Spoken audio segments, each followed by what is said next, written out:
sadly, we have already seen fatalities on the road this long weekend. Statistics show that this is just such a dangerous time of year to be driving. What's your message around road safety? Yeah, look, just horrible news again this morning. Even more bad news, but we've heard about a multiple fatality crash on the south coast of New South Wales. And so we know that this time of year is going to be very busy on our roads. For many families, this will be one of either the only time or one of 2 times or 3 times in the year where they will travel long distances to have a break. And so it's not like driving around your normal neighbourhood. You've got to prepare and be ready for the fact that you're facing different driving conditions. And unfortunately, what we've already seen in Australia over the last few days is a number of fatalities. That's the worst sort of news that we want to be hearing at a time of year when families should be enjoying each other and spending time together. Certainly the worst type of news. When it comes to taking breaks, are there any rules around how long these breaks should be? Yeah, we always encourage people to stop every 2 hours, and that includes, 2 hours even if you've been stuck in traffic. So what we tend to see, unfortunately, is people who are heading out of the capital cities will obviously, there's going to be congestion. It's going to take longer than usual. And so, what we always encourage people to do is before you get in the car and start your journey, plan your trip, plan where you're going to stop, let the kids get out of the car, stretch their legs, have a drink, and then go back along your journey. And that means sticking to the plan even if you have been held up. What we don't want to see, obviously, is people getting caught in traffic as they're leaving the capital cities, the larger cities, where we know there's a lot of congestion heading out. We saw it yesterday in Sydney with an incident in the North Connects motorway, which heads north out of Sydney, and that held people up. So what we want them to do is stick to that 2-hour plan to stop, because fatigue is a massive factor here for people who are driving long journeys.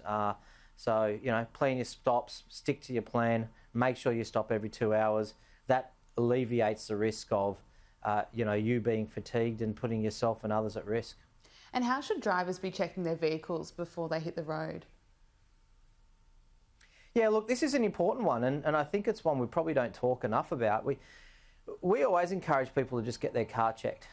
Book it into your local mechanic, get it serviced, take it into the service centre, get it checked before you go on a journey. Again, most families, this will be once or twice a year they do a trip like this, and the last thing you want is an unwanted breakdown. Now, of course, there are organisations like the NRMA and our sister clubs across Australia who will come and help you if you've broken down on the side of the road on your way to a holiday, but that's not what people want to be doing. They don't want to be breaking down, and there are simple steps you can do. Get your car serviced, get them to check the fundamentals, make sure the tyre pressure's right, make sure that the oil and water have been checked, and also before you go anywhere, make sure your car isn't registered for a recall. We know that there's still a number of cars in Australia that have to have their Takata airbags recalled, so check your car with your manufacturer and make sure that any outstanding recalls have been done.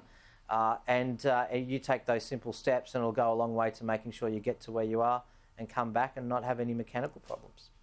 Yeah, great advice. Peter, before I let you go, what's happening with petrol prices?